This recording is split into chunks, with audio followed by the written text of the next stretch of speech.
right gets bantered around a little too quickly and a little too easily. But the idea of that you can't be in contact, or that you're prevented from being in contact with officials from your own consulate or your own embassy, with officials from Canada as Canadian citizens in trouble in another country, I think that's very problematic. And again, it's really the Chinese communists here thumbing their nose at the international system, and they've done this a lot lately. I'm not just talking about the whole question of the as President Trump in the States likes to call it, the China virus. Okay, I'm not just talking about the Wuhan flu. I'm talking about military and aggressive diplomatic moves in the South China Seas. I'm talking about China's policy towards Taiwan, and they really are thumbing their nose at the international system, and not just at free countries, but other countries that are less free, but that try to adhere to some international norms, because this is how we maintain peace and stability in the world. You're right. And if you look at China's policy about rebuilding the Silk Road, the way that they go about doing it, they'll go to some poor third world country and say, oh, you want a modern port? We'll build it, but we own it. And we decide what goes in and out and what ships dock and what ships don't. And they take over. So yes, the country gets a new port, and yes, it's a benefit to them, but they become, I don't want to say slaves to China, but serfs certainly. And, they because everything they do now has to be approved by China, or China shuts the port down and can really cause a lot of economic damage.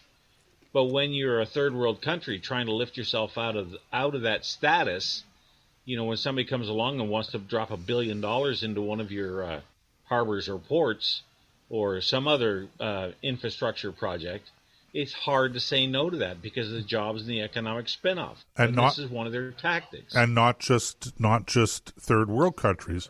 They've been doing this. I don't know what they own, if anything, in Canada, but I know that the Chinese own and operate some major American ports. And again, Vancouver?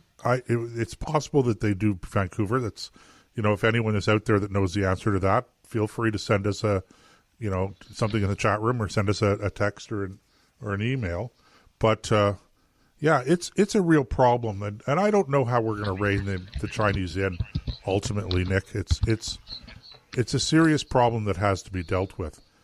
And ladies and gentlemen, if you're listening to that pounding, that's Nick is by far and away the most aggressive typer I know.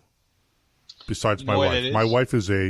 My wife believes in pounding the keys, like my old Royal 550 typewriter. You really had to go at it to type. But, we touch type. We just gently, ever so gently. That's exactly why I'm like that, because I learned on an old typewriter, manual typewriter in high school. And I took 1 year of typing and got about 20 words a minute with about 42 errors. And a whole 5-gallon pail of whiteout, and that's how I learned to type. And I've just never had the need to break that habit, and now it's just the way that I do it. So even my wife says, "Will you stop beating the heck out of your laptop?" I know I'm not beating it up. I do the same thing with my wife, Nick. It's really strange, but two things. First of all, I never took typewriting in high school, Nick. And I never took cooking either, but I love to cook, and I type a lot. But I taught myself to type.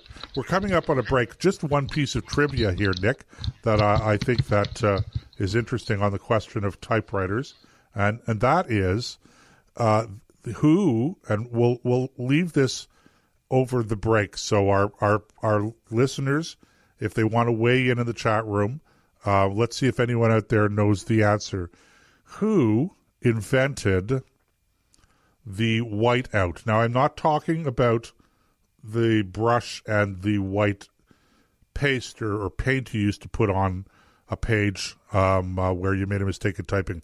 I'm talking about that little piece of tape that you used to insert behind the key, and you'd hit the key again, and it would cover over with some sort of white, I don't know what it was, a powder or a paste or something, or ink, the mistake. So I'm talking about the white-out tape. Who invented that? And with that, ladies and gentlemen, we're going to go for a break. We'll be back in a few minutes here on the Nick and Joe Show on ThinkRadio.ca.